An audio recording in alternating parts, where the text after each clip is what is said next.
Good morning, Kahal Kadosh, Shavua Tov Mevorach to everybody. Today, Monday, the 16th day of Elul, corresponding to the 12th of September 2022. Today's class dedicated to Elul Nishmat is as follows. We know that the month of Elul and preparations for Rosh Hashanah is all about two aspects. Actually, to prepare for the future as well. And many times people set themselves lofty goals to achieve, and not all the time they are feasible or they are doable. So one of the messages the great rabbi said yesterday, that a person in the pathway of Teshuvah must take one day at a time. Let's say that a person knows that he needs to stop doing something, and to say, okay, I promise that from now on, never in my life I'll do such a thing. Most likely that will not last too long. But if the person takes a baby step, one step at a time, the person, Be'ezrat Hashem, can build enough strength and resistance to the Yetzer Hara and being able to truly fulfill the spiritual commitment accordingly. But we'll save that when the lecture comes from iTorah.com. Let's continue with the message of Rabbi Moshe. Right, the message of Rabbi Moshe Cordovero. So yesterday we discussed different tactics, and today we'll discuss some more. So it says, Harishon, train yourself, lechabed hanivra'im kulam, to respect everyone. And here he brings Rabbi Moshe Cordovero, also quoting from Birkat, from Chobat HaLevavot, and it says the following. The Gemara actually tells the story that there were a group of rabbis walking, and there was a dead animal. Thank you, William. Thank you. There was a dead animal on the ground, and one fellow said, "How smelly this animal is!" And another rabbi said to him, "Look at the teeth. How wide are they?"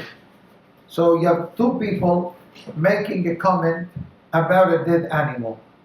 One concentrated on the negative, look how smelly the carcass is. The other one, look at the white teeth that the animal has. And therefore it says Rabbi Moshe Cordovero that from this particular statement, not only that the Hachamim are teaching us that even to speak about a dead animal, it seems to be a problem. That's what the Lashon that it says. It says that they both actually regretted for making a comment on an animal. So it says here, if this is how our Torah perceives making a comment about an animal, imagine yourself making a comment about a person. The Gemara in Masechet Ta'anit tells us that Rabbi Elazar was walking on the street and he saw someone very ugly. Very ugly. I don't understand really what that means. So the Rabbi Elazar asks him, "Who made you? Why are you so ugly?" So what the fellow answered, "Why are you talking to me? Complain to the one that created me." Yeah, he talked to God. So the rabbi understood. It says the rabbi understood that he made a mistake. The rabbi understood. Yeah, again, we can say embarrassment, it wasn't done in a public setting, so it's less, but definitely that comment, from any angle you see it, is not a suitable comment. So the rabbi realized the mistake that he made, and he went to this fellow. He says, "Mehila, I made a comment, and I ask you a question that it's unacceptable. This is the way you are, that's the way you look, that's the way Hashem made you."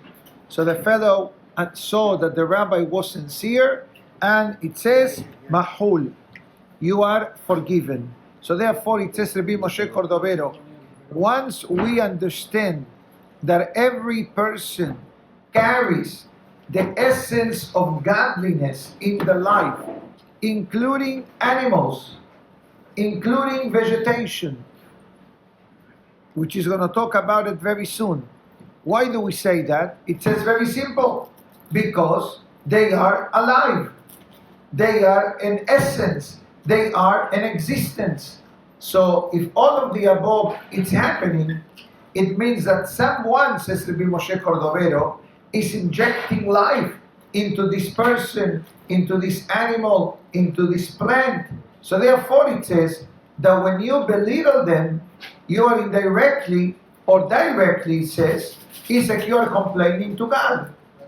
It's like you make a comment about breakfast, right? We heard them every day. Tomorrow you're going to have a very good breakfast. All right? So stay tuned. This is a nice breakfast. Tomorrow we have deluxe breakfast. All right, with all the gear. Yeah, all the trimmings and beautiful for a special occasion. Stay tuned. But imagine yourself, like he just said, isn't this a beautiful breakfast? Of course it's beautiful breakfast. You have a nice variety of food.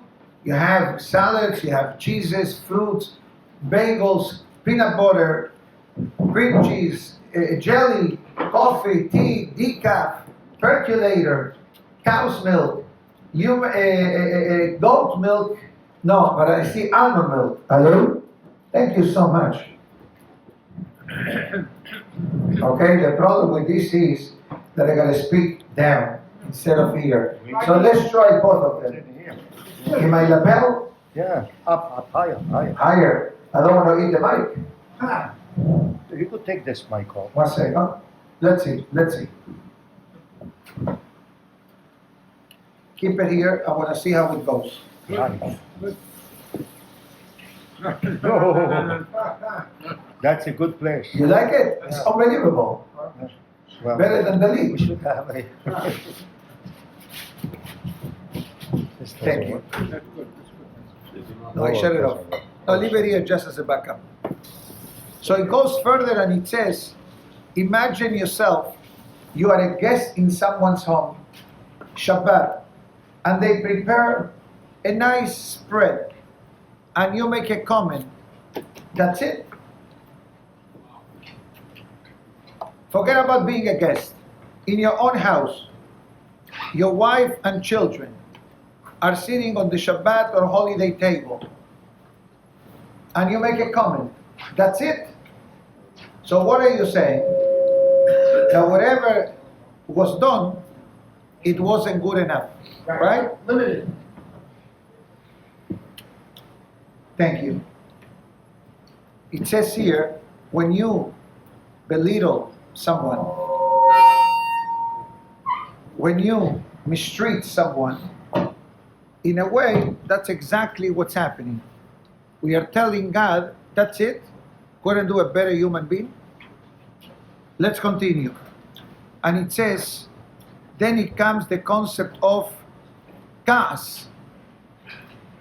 Because imagine yourself like the case that the husband says to the wife, that's it. How do you think she's going to feel? Not good at all. She's going to feel criticized. She's going to feel not valued. And that will activate anger. Continues and it says, try to have a good relationship with people, even for those who are not deserving. Interesting. What does it mean, someone that is not deserving? It says, Rabbi Moshe Cordovero and many other sources, that this refers people who go against God willingly. Not because they don't know or because they never learn. They do things in purpose, knowing that whatever they are doing, it's wrong, but they do it and they don't care.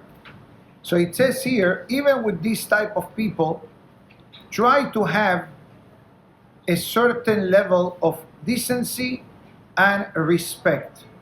And there is one thing that you can do for these type of individuals. Pray for them. Pray for them, sheyeshevu b'teshuvah, for them to return, to become better. The way I mentioned in the early days of the month of Elul, what the Moed Kol Hai brings down in the name of Rabbeinu Ha'ari, that in the month of Elul, in the Amidah, especially in the blessing of Hashivenu, which is the second blessing after Ata Honen, when you go to that blessing before you say Baruch Ata Hashem, think of anyone that needs to do Teshuvah. And it says, no one can say that I don't know someone who needs to do Teshuvah. And he says sometimes people have a sibling or a parent or a child or a relative or even a friend. Let's say you hear, God forbid, that someone is involved with the wrong type of friends, or God forbid is involved with Goyim. Okay? We know those type of people. They're there. They're on my list of daily prayers. You pray for them. You don't tell them that you're praying for them. Just pray for them. And you know what the Moed Kol Hai says? Ve'ir'eh nisim. You will see miracles. Why? Because you're not praying, God give me wealth or God give me health. You are saying to God, God, please, look at this neshama. Look at your child. Look at your son. Look at your daughter. Look how they are good and they are involved with still goyim or goyot, has v'shalom. And it says that how do you develop respect and good friendship even with those who may not behave good spiritually? It says concentrate on the good middot that they have. It's not easy what he's saying to do, because us, it says, either you are with me or you're against me. Remember George W. Bush, the speech he made after 9/11, that we spoke about it yesterday? What he said? Either you are with me or you're against me about terrorism. Has v'shalom. We're not comparing this to terrorism. But many of us may say, you know what, forget about it. That person is not affiliated, the person doesn't do nothing, the person sins every day. I don't have to even interact with a person. And let's clarify. The entire Torah is full of messages of being careful who our friends are. Who do we hang around with? Who our kids' friends are. If we have a good friend, if we have a good neighbor, etc. But yet, says Rabbi Moshe Cordovero, this doesn't minimize the fact that they exist in the world, and they are humans, and they have an essence of godliness in the neshama. It's okay that you don't hang around with them. That doesn't mean that automatically you're allowed to mistreat them, or disrespect them, or treat them in a very negative or condescending fashion. And I repeat, perhaps to some of us listening to this, may say, Rabbi, too difficult, forget about it. And you know what it says? The end of this chapter, it says, how can a person have the audacity of hating someone? Okay? Sure, there are people that are troublemakers. We know some of them. Okay? But to the point of hating, and that's what Rabbi Moshe Cordovero writes, and it says, how can you hate someone? The pasuk in the Torah, it's a pasuk. Remember the pasuk that says, Lo tisna et achicha v'lbabecha ve'lo tisna alav het. Don't hate your brother in your heart, and you will not carry with you a sin. Now, why will you reach the level of hating someone? You know what Rabbi Moshe Cordovero says? That this person made a sin, but there were no witnesses to bring them to the Beit Din. So you're saying to yourself, look at this guy. He's taking advantage of the system. He's doing sins, but making sure that no one is watching him or watching her. So suddenly you're watching this guy doing the sin, and he gives you the halakha. Not a big deal that you're watching me, because according to the Torah, you need to have two witnesses, and you're only one. So I can do the sin, nobody's going to tell me nothing. God forbid. But this is the reasoning that the Rabbi Moshe Cordovero brings down. And I repeat, it says that tefillah, and that's the end of this chapter, it is one of the most powerful tools that exist to help people to do teshuvah. And therefore it says, Mizvah Adam. This is the Lashon. It's a commandment to the person to pray for those that are far, שיחזרו למוטב, that God gives them the boost of spiritual energy to return, ולא ייכנסו לגיהינום, to avoid them dealing with the consequences of the purification of the soul. Comes the Maharsha in Berachot, and it says that even though that there is a Gemara that says, Hakol bidei shamayim, chutz meirat shamayim. What does that mean? It says, everything comes from heaven. There is traffic on the street, from heaven. Flight delay, heaven. Food got burned, heaven. You miss a cell, heaven. All that is attributed to heaven. But there is one area that is up to the person. And this is Irat Shamayim. How close to God will I get is up to the pathway that you would like to choose for your life. It's available. You want to go and come to a Torah class? The doors are open. You want to go to a nightclub? The nightclubs are open. You want to eat kasher? You want to eat taref? Which direction you want to go? But the Gemara also says, Havale itaher mesayein lo. A person who says, you know what? I heard the words of Rabbi Moshe Cordovero. I'm going to start acting on them. I'm going to start becoming a better person, a better Jew, a better human being. And guess what? The moment the Gemara writes that the moment that a person takes upon themselves the commitment to change and to become better, suddenly God will hold your hand. And that's the meaning of this sentence. Whoever wants to purify from the heavens will be helped. And the question is, what else can I do? One example was practice. I'm going to start doing something better or something different. But you know the fascinating chidush that he adds? And it says that even without doing any change, just praying to Hashem, God, give me the opportunity to become better. Just the prayer. It says here, Arotzeli Taher. He asked a question. But hold on a minute. You told me before that everything is from heaven, with the exception of the fear of heaven. So what a prayer will do. In other words, why praying for someone will help that person changing if the Gemara already mentioned that even that everything is from heaven, spiritual actions and decisions are freedom of choice. So if getting close to God, it's freedom of choice, or staying far away from God is part of the freedom of choice. So why are you telling me pray for someone to do teshuvah?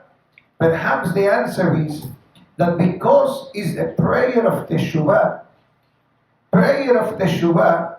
it's a powerful prayer. Every prayer has the potential, like the Gemara writes, whoever prays for someone and they have that same need, they get answered as well. Let's say that somebody is struggling financially, and the person is struggling financially. You pray for your friend, that closes the blessing for you. Let's say you need a refuah shelema, and you pray for someone else. The Gemara writes, a person that prays on behalf of the friend first, when they have the same need, Shamayim says, we'll take care of your prayer as well. Why? Because you will have utilized all your ammunition in prayer for you.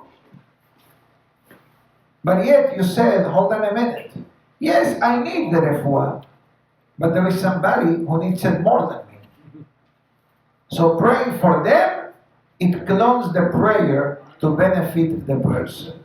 And therefore it says that the concept of praying for teshuvah, it is something that should not be, how do we say, overlooked or neglected. It is true, it will be better if the person starts making changes. Like we're going to say in the Tashlich, open for me like the eye of the needle. Of course. But in the meantime, we need to reactivate the neshama.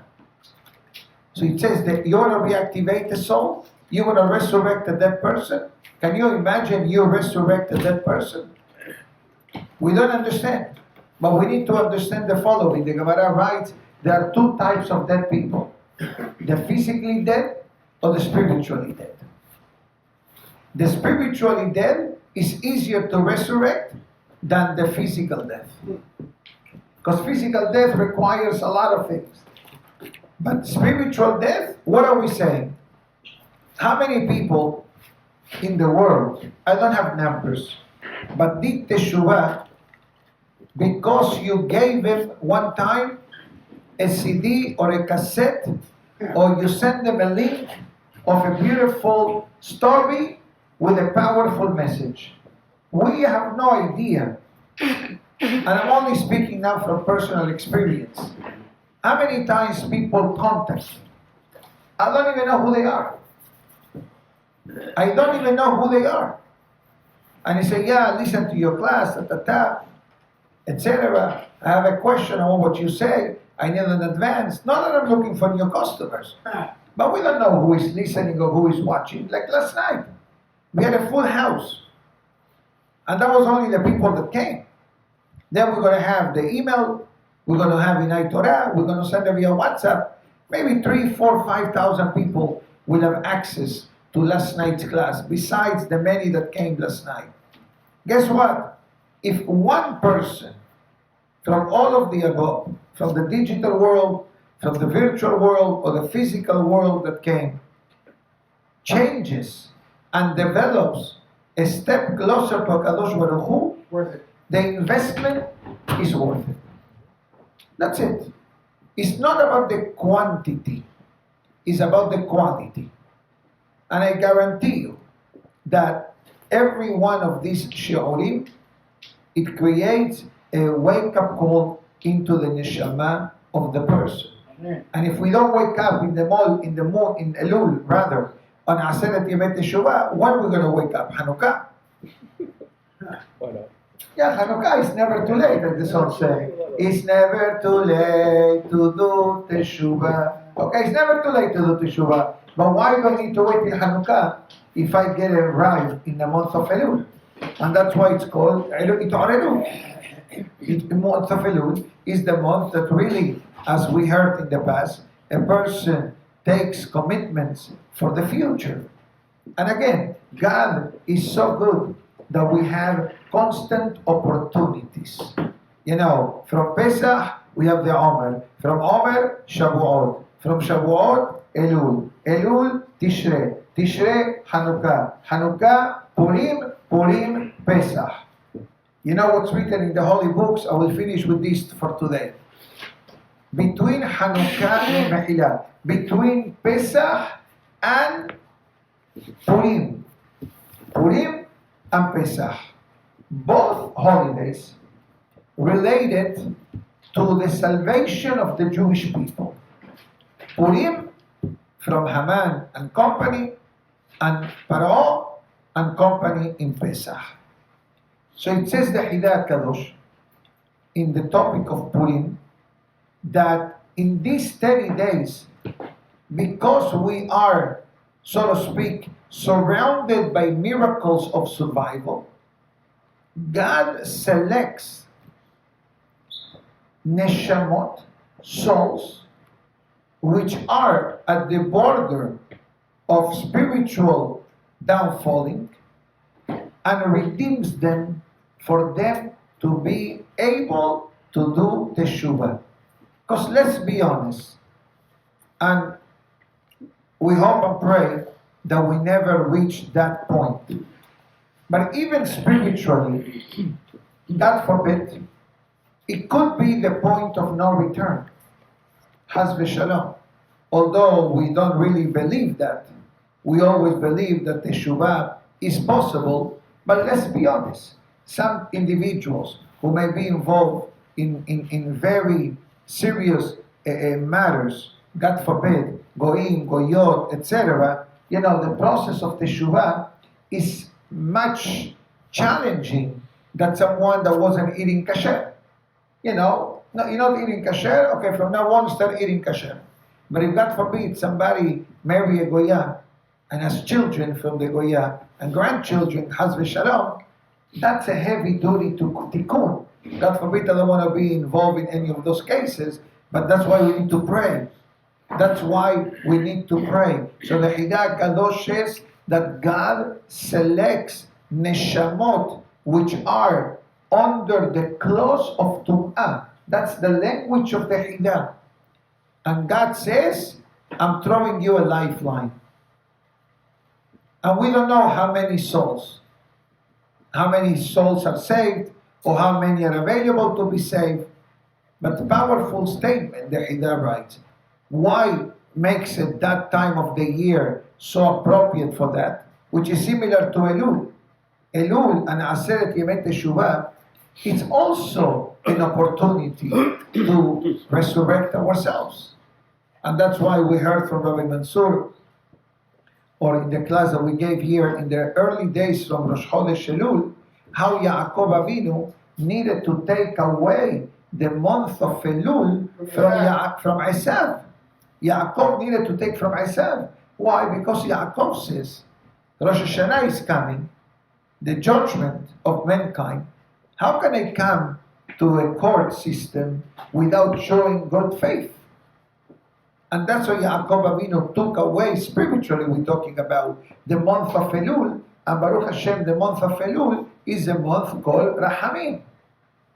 And if you remember Rosh Chodesh Elul, we mentioned what's the sign, the zodiac sign of Elul? Virgin. September is the Libra. Virgo. Now, why Virgo? The Pasuk writes, Betulat Israel. It says the power of Teshuvah is so powerful that is equal to restoring an unholy girl into a never married woman. Can you imagine that? A person didn't act properly, is no longer a Betulah. Now suddenly God says, no, there is a way to make you Betulah. Teshuvah. The power of Teshuvah. Baruch Hashem, we are 2 weeks away from Rosh Hashanah. From today, 2 weeks from now, we're going to blow the shofar in Rosh Hashanah. So Be'ezat Hashem, let us take advantage of these very auspicious and powerful days. As the Rabbi said last night, don't take the world, don't take over the world.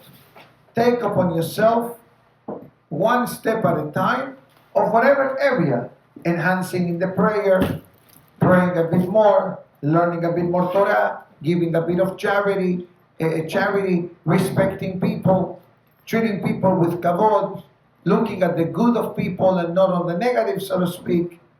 That doesn't mean that a person can take a free ride and do whatever they please, because that's not the message.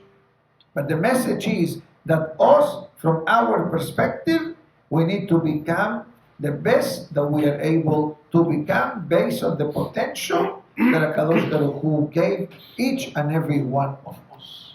My dear friends, Shavua Tov Mevorach, Baruch Adonai Le'olam.